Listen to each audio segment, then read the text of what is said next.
Alright, cadets, listen up. I bet you think you're so high and mighty on your home console first-person shooters, don't you? Blast a few butt-ugly extra terrestrials in the face, pick up a flamethrower, level up and take on the mothership with a full health bar? You think you've got what it takes in a real alien invasion? Well, I can assure you, you most certainly do not. Real war is pain, anguish, destruction, horror beyond imagination. TAP-G, please demonstrate to the good folks at home what awaits them on the battlefields of destiny, should they choose to pursue a career in the noble elite corps of Star Command. Okay, let me give you an idea as to what we're dealing with. Now let's pretend all my Ninja Turtles and Gargoyle action figures are they're the bad guys, I guess you call them. Sorry, I don't have the whole set. A guy on Amazon was asking $150 for Brooklyn. So yeah. Anyway, now all these little army guys. See, these guys are you and your comrades. So let's say Goliath and Splinter here do an aerial attack and assault, and they're all pew pew pew, and your buddies are all like, oh no, they gotta kill us. And then, oh no, because Bronx comes over the hill and he's all rah rah, I'm gonna eat you. And then choo choo, and then a bomb goes off. 20, 30 of your closest friends, they're gone, they're dead. And Michelangelo here is all surrender, and I'll eat all your pizza, dudes, cowabunga. And then 4 of your buddies are over here and they're puking up, and they're Stop, cut, abort, TAP-G. What the snoo, man? You really took that to a dark place. What? Was that not the point? No. Yes? I think. I mean, we're supposed to highlight the horrors of war with toys, but I don't know. Boy, this got butchered in execution, didn't it?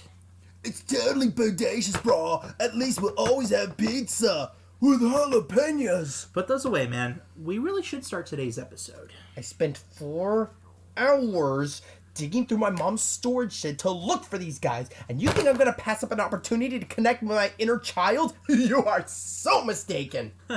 Inner child. Right. Toys, huh? Did you cry at the end of Toy Story 3? Of course you did. We weren't teenagers yet when Toy Story came out in 1995, so 15 years later, when TAP-G and I grew up and became nostalgic adults, that ending hit us like a semi. Not only does a franchise like Toy Story give us all the feels, but it's about toys, and toys of the toys we used to play with. That was the secret to its success. Dude, it's totally radical to be out of the cardboard box for once. Yes, we once slumbered for a millennia. We live again, my brother. Let's totally get some pizza, bro. I am down with that, bro. Some more than others. In 1972, just over a year after the Magic Kingdom opened, Tomorrowland opened the corporate-sponsored If You Had Wings, an attraction about the marvels of travel. This is a decade before Epcot, after all. And after the Eastern Airlines dropped it as a sponsor in 1987, it became If You Could Fly. In 1989, it closed to become Delta Dreamflight through 1996. When Delta stopped sponsoring it, it too became a half-hearted, unsponsored version, Disney's Take Flight, until 1998. By this time, Toy Story had been out for 3 years and there hadn't been any attractions based off the runaway hit. Plus, Michael Eisner, who advocated synergy at convenient and inconvenient moments, noticed there weren't a lot of Disney space-themed properties. Barely any in films and TV, and none in Tomorrowland at all. But thankfully, a Tim the Tool Man in plastic Iron Man armor outfit with the best catchphrase ever, to infinity and beyond, dominated every toy store on the planet, and Eisner suddenly got dollar signs in his eyes. However, this was a complex time for Disney. At this point in its history, Disney could barely do no wrong. It was just after things had peaked in 1994 and 1995, financially and publicly. Frank Wells, the financial head, died in a helicopter crash, and the guy who wanted his job left Disney and started DreamWorks. Plus, Eisner seemed to believe that Disney was too big to fail, so there was little risk in creating half-day parks or products with a fraction of the effort. Everyone loved Disney, so what could possibly go wrong? Well, Buzz in the first Toy Story was from a TV show. Heck, the original opening of the movie was supposed to feature part of his show. Toy Story 2 delved into the concept of a Buzz Lightyear video game, a movie that wouldn't be out for a year after the ride opened, and in 2000 we got our TV show about Buzz Lightyear as a space ranger. So, In 1998, we got a ride starring a 1995 toy Buzz Lightyear, but bragging it was based off of a 1999 video game Buzz Lightyear, but will be closer to a 2000 TV show Buzz Lightyear that's the real Buzz Lightyear. Most illogical. As he said, the Magic Kingdom version opened in 1998, and it was the first one, called Buzz Lightyear Space Ranger Spin. Then came Buzz Lightyear's Astro Blasters in Disneyland and Tokyo Disneyland and Hong Kong Disneyland. Then came Buzz Lightyear's Laser Blast in Disneyland Paris. Then Buzz Lightyear Planet Rescue in Shanghai, not to be confused with Buzz Lightyear Astro Blaster in Disney Quest.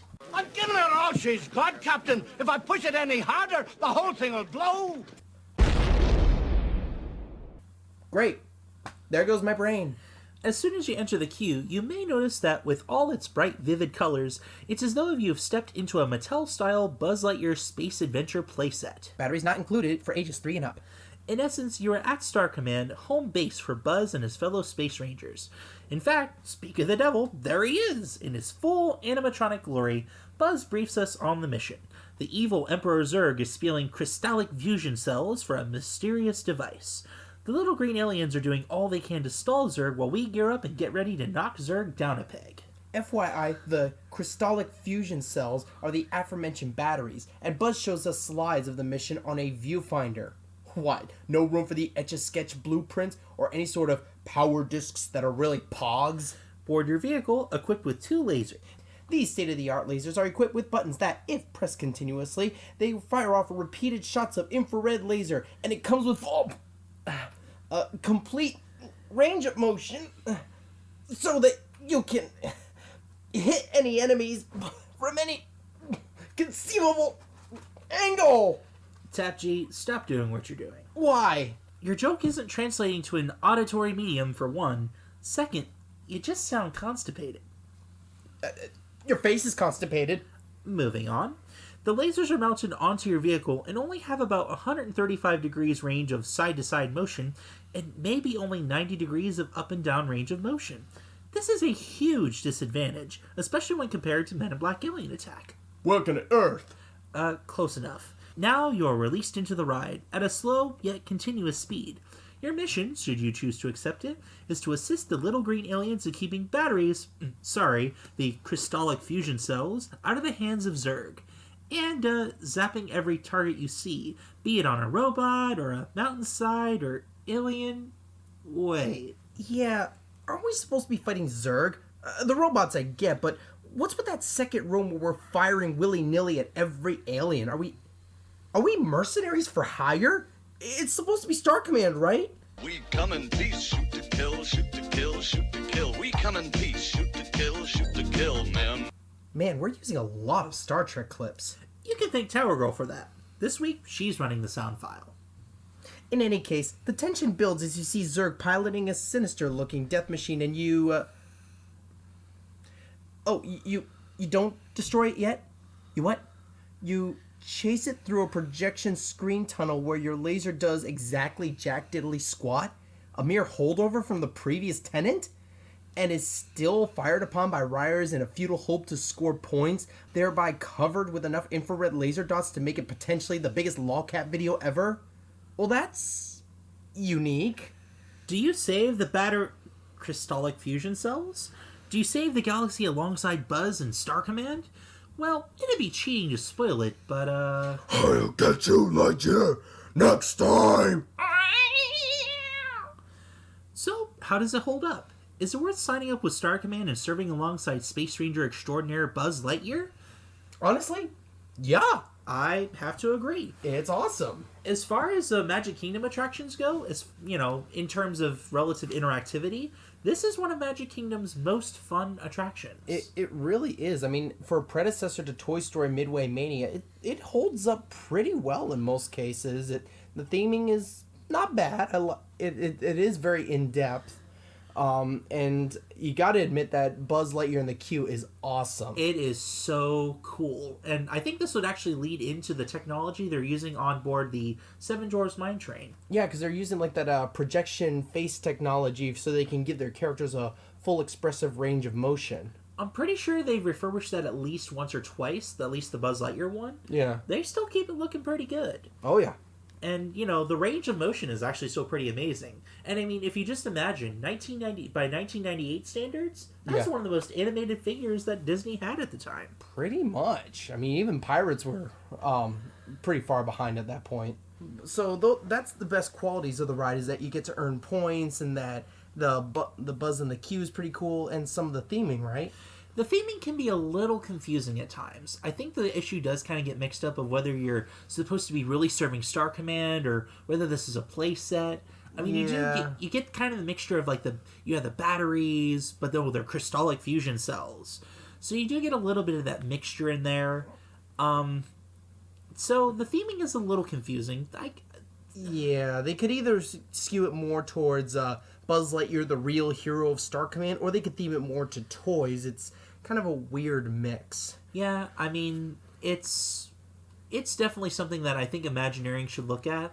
And speaking of things that Imagineering should probably take a look at, considering how far the technology has come these days, let's talk about those mounted lasers, shall we? Oh, jeez. This is probably one of the worst elements of this attraction. I'm not sure why they decided to have these things practically mounted and give you such a limited range of motion, but man, does that just limit so much. It really does. It's one of those things, like, I can imagine why they made this decision back in the day, but other attractions have gone on to prove you can have something that you can tangibly hold. Yeah. But at the same time, I guess because of the kind of ride it is, I mean, it is an omni-mover, much in the style of Haunted Mansion. So I guess you do have to limit it a little bit because you have the people coming and going.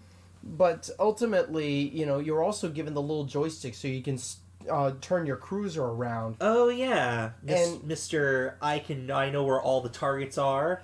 You see, TAP-G, for everything that he contributes to the show, this guy beats my butt every single time at this ride. I think I've gotten maybe 300,000 points as my high score. I don't know how he does it, but you can actually max out the ride. The tricky part is that first there's a few targets that are higher valued than others, and they tend to be the difficult to hit ones, and you have to know, and there's 3 on there I know that are valued very high. And just to give you an idea of how tough this is, one of them is in the palm of a robot's claw in the first room that you go through. Now, because you're not given a whole lot of range of motion on this, you have two very small windows going up to the claw and going away from the claw so you can actually hit it. And then, of course, that's depending on whether or not you have control over the joystick to turn your car around. So you really have to be cooperating with the person next to you. This just makes things so much more complicated than needs be. Mm-hmm. And who turns me away from this target every single time? Point exactly. There you go. I mean, it's just, I guess it's our competitive nature as critics.